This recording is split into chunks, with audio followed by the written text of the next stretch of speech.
If you own a property and you're renting it out on Airbnb, the latest UK tax changes may have just screwed you, and it's a wake-up call. Between tax changes and regulation changes and market changes, it's getting harder and harder to run an Airbnb business and make decent profit these days. But here's the thing, you don't actually need to own the property to make profit from an Airbnb business. In this video, I'll explain why rent-to-rent is becoming the smarter, more flexible alternative to buying properties. Guys, tell me in the comments, do you own a property? Are you renting it out on Airbnb? Have you been affected by the tax changes, the interest rates? Are the profit margins even worth the investment? Or are you looking to get into property but don't have the funds to buy a property? Let's get a conversation going, I want to know. So what exactly is happening next year? From April 2025, the tax rules are making Airbnb properties as costly as standard buy-to-lets. They're now cutting mortgage interest relief. This means even more higher taxes on your so-called profit, even if it doesn't feel like profit in your bank account. Add to the fact that staycation demand is slowing down in the UK since COVID. We are definitely seeing a decline in the amount of people going on Airbnb kind of visits around the UK. And with very recent changes to stamp duty going from 3%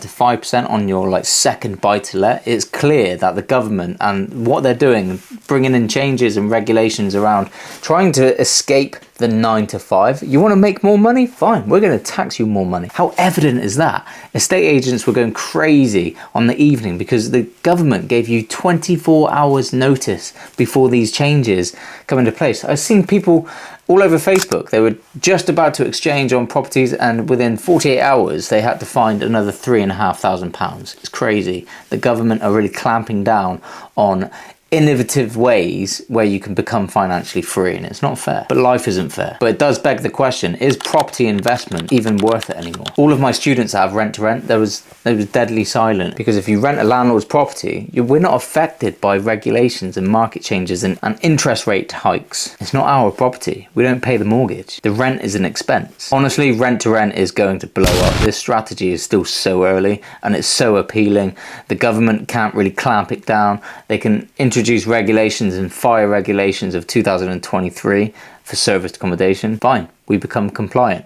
Simple as that. And if the property doesn't profit that much anymore, we just hand it back when the break clause comes around. So rent to rent is a game changer. Instead of saving up at least £30,000 now, and get this, the average age of a person buying a house, their first house in the UK, is now 35 years old and above in the UK. How crazy is that? So don't be saving years and years and years, because that savings will be eaten by inflation. The banks give you 0.2% if you're lucky on your savings. So save up £5,000, rent somebody else's property and make a profit that way. This is a complete legitimate business. Premier Inn do exactly the same. This is subletting on a legal basis through a company let contract, through a limited company. Number one, it's lower financial commitment. You haven't got to save up a massive deposit. You're not locked into a mortgage or long-term ownership costs. You lease a property from a landlord and then manage it for long-term or short-term rentals. This means lower startup costs, simple compliance, and you're nowhere near as vulnerable to market changes. I swear the government, they all get round together in a huge table every single morning, like, where can we get more tax? Obviously they do that. They definitely do that.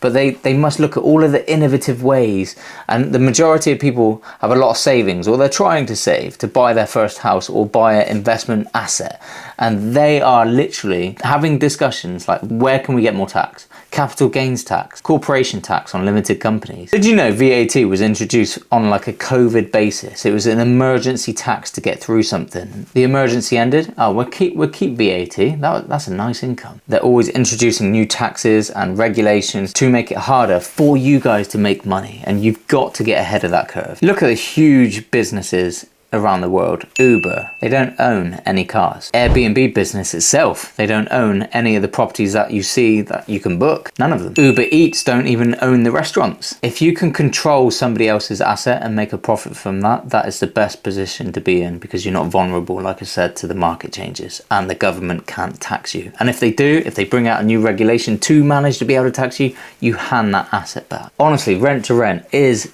future proof. And some of you might be thinking, yeah, but the Airbnb market changes all the time. Yes, it does. Then you just pivot to long-term bookings. People always need somewhere to stay, somewhere to live. You haven't got the stresses of selling if this asset the profit margins reduces significantly to make you think it's not even worth it. There's no refinancing. Just give the property back. Owning a property ties you down. Appreciate it. You might not be building long-term wealth, but reliable cash flow is king. Wealth is a nice to have. Being wealthy and owning assets, you are liable to capital gains tax, and they can change the rates at any given point. So with rent to rent, you have the freedom and the flexibility to change strategies at any given point that something changes within the market. Because you're not carrying a mortgage and you're not vulnerable to interest rates being changed, your profit as a rent to rent property is predictable. It's a setup that's more sustainable long term. This strategy is actually perfect for anyone looking to escape the 9 to 5. So if you're ready to consider rent to rent, here's where you can start. Here's a few pointers. First, start with property market intel, Airbnb, Google Maps. Research your immediate area. Look for similar Airbnbs, click on their listing.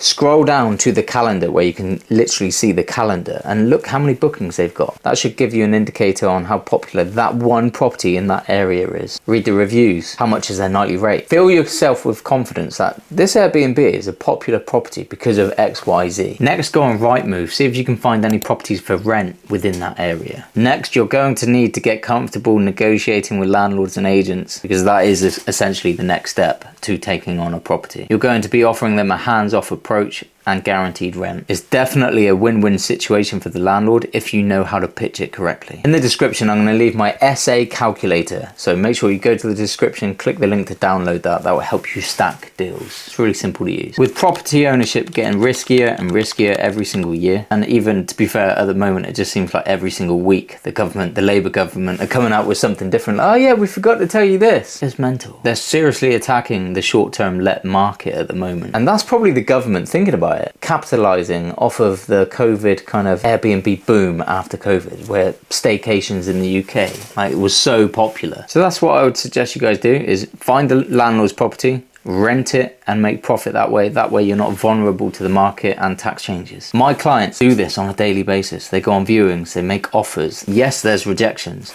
Yes, there's definitely deals on the table to be had. My clients get those deals. They are making at least £1,000 profit on average per property, and they do not own a single one of them. How many properties do you think you need to replace your income and feel comfortable to leave your job? 3, 4 properties. Let's say you want to become financially free by owning those properties. You're going to need £120,000 just for deposits. That doesn't even include legal fees or potential refurb. £120,000 is more like £150,000 to then leave your job. Or you could start with £5,000, take on your first property, recoup the initial investment within 4 months, use the same pot of money to take on property 2, and by the end of the year you will have 4 properties, all started from £5,000. Let's do the maths. It's a hard decision. Rent to rent is definitely the way to become financially free a lot quicker. So if you're an Airbnb owner already, or you're a property owner looking at renting it out on Airbnb, or maybe traditionally you're looking at renting to tenants, but now you're tired and stressed out because of the uncertainty of the recent changes that the government have made, especially to the Airbnb market that is coming in April 2025. Rent your property out as an Airbnb. If you're renting to tenants, then you need to pivot and rent on Airbnb for sure, and market towards longer term stays using contractors. If you're saving up for a deposit on a buy-to-let, stop right now and seriously follow and like and subscribe to this channel. You're going to learn a lot. It's going to open your eyes to the rent to rent industry, and rent to rent might be the right move for you. Check out this video right here. This is where I explain how to negotiate with landlords to secure your first rent to rent property. I will see you guys there.